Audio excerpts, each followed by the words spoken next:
and welcome to Sarah's Weekly. Today I will be explaining everything you need to know in order to live with a severe nut allergy.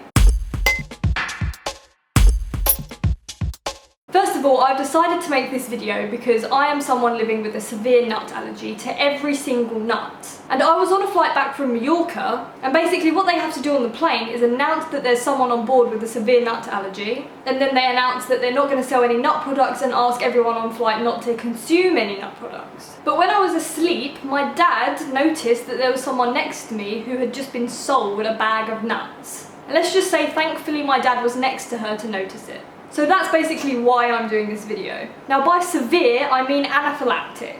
This means if I was to eat anything with even a trace of nuts in, I will have an anaphylactic shock. AKA, my throat will swell up and I'll need to inject myself with an Epi-Pen in order to save my life. You can be given an Epi-Pen or adrenaline auto-injectors. Whatever you're given by your doctor, they all do the same job. They do go out of date, so you need to make sure you check the date in order to get a new prescription when you need one. And your weight does determine the kind of injection you'll get. So make sure to double check that with the doctor when you're there. Now the number one rule is always keep your injections on you. I keep 2 on me at all times because just in case one doesn't work, I have a spare. And that was highly recommended to me by the allergy team at my hospital. You can also get dummy injections just in case you're not sure how to use one. And it's good for if you have relatives who don't know or friends. This isn't just to practice, but to also know how forceful you need to be with it. And to make sure that your nerves are calmed if you ever do need to use one. So here we have the Epi-Pen, and what you need to do is take off this blue cap. Once you've taken that off, that means the injection is ready. You jab it into the leg. I'm going to do it on an orange. So you just jab it in, and you hold it in firmly. Make sure you hold it in for 10 seconds. I like to do it for 15 just to make sure. And the reason you have to hold it in firmly is because once you release it, it clicks and you can't get that back in. So if you try and put it back in after, you won't be able to. If you don't have an injection like this one, don't worry, they will work the same.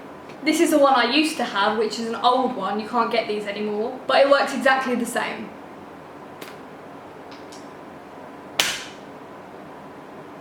And I assume this is the reason they changed them. And remember, on the Epi-Pen it does have instructions on it. Moving on to living generally with a nut allergy, I'm basically going to tell you how I live my life on a daily basis. First of all, whenever I go anywhere, I do not ever put my hands near my mouth. This is because I could be walking about anywhere, and if I touch something that someone else has touched and they've eaten nuts, I could have an allergic reaction from that. When it comes to eating out, I always have antibacterial wipes or sanitizer with me because I can't wash my hands in a public bathroom. The reason I don't wash my hands in a public bathroom is because I don't know what's in the soap.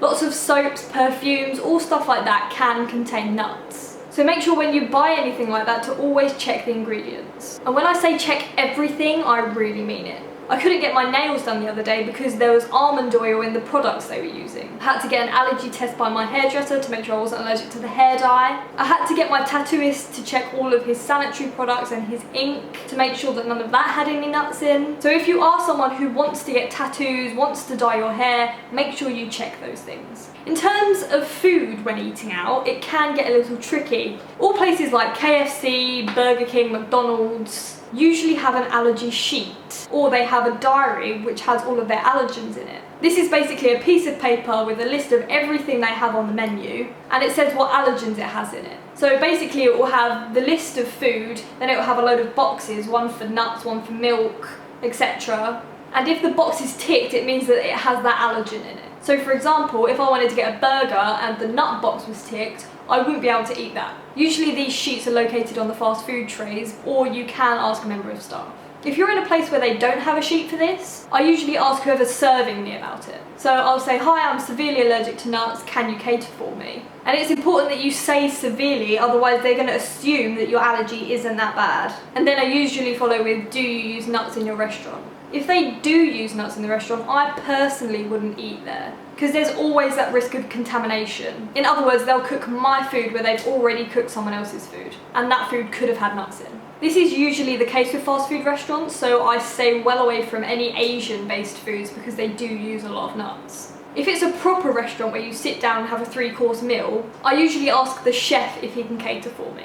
I always say that I'm severely allergic because that could be the difference between them saying yes and saying no. More often than not, they'll say that they can cook it separately but can't guarantee that I'll be safe, which is exactly what I want to hear. Therefore, I just won't eat there. Once, a restaurant actually refused to serve me.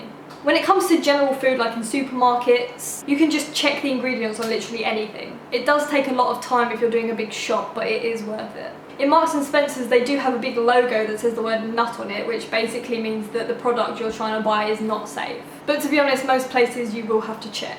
But they do have all allergen ingredients in bold.